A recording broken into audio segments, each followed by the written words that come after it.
Over the last year, Lebanese politicians have claimed that there has been a surge of Syrians entering the country, contributing to fears of what some call a great demographic shift. Others, though, say that this claim is inflated and that Syrians are being scapegoated for the country's problems. So how true is this? Let's find out. The first thing we need to establish is why are Syrians coming into Lebanon in the first place? Many Syrians came to Lebanon in search of safety because of the civil war in Syria, which started in 2011. Others have fled political persecution.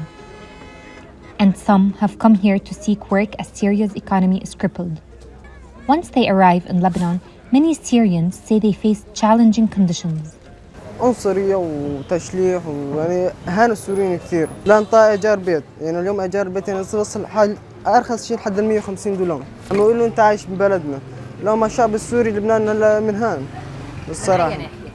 من كل الاتجاهات. مثلا عندك كشغل اللبناني ما بيشتغل مثل السوري، الورش والشغل كله مشي السوري. But how many Syrians are actually trying to come into Lebanon? Let's look at the numbers. Each month, the Lebanese army collects data on the number of people thwarted from entering the country. As you can see here, the numbers of people stopped from entering have ranged from 600 to 2,077 over the last 12 months, with multiple peaks and falls. So can we really say this is a surge? We are in the face of one of the biggest crises of refugee in the world, not in the region. Lebanon is facing a surge. It could be not easy to define it as a surge. It could be more, it could be less, depending on monitoring ability and accurate number. That no one, I'm sorry to say that no one have it. Not United Nations agencies, not Lebanese government, not Lebanese security agencies.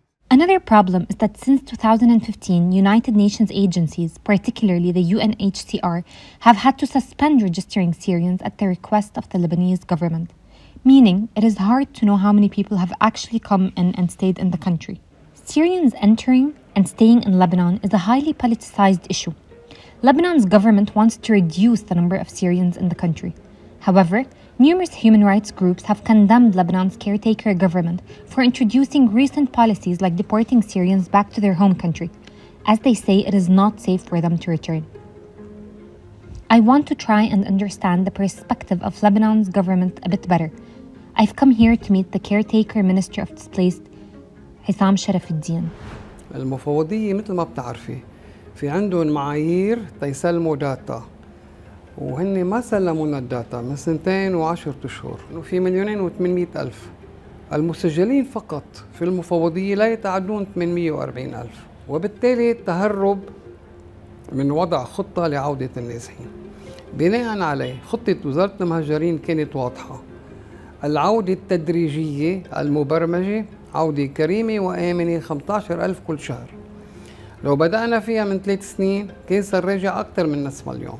الاتحاد الأوروبي يتدرعون أنه ما في أمن بسوريا، لم يستتب بالأمن وبالتالي يفضلون وصوتوا على إبقائهم بلبنان وهذا شيء مرفوض.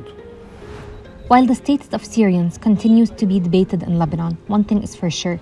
Syrians arriving here face challenging circumstances, both in terms of their legal status and the reality of having to do low-paid work.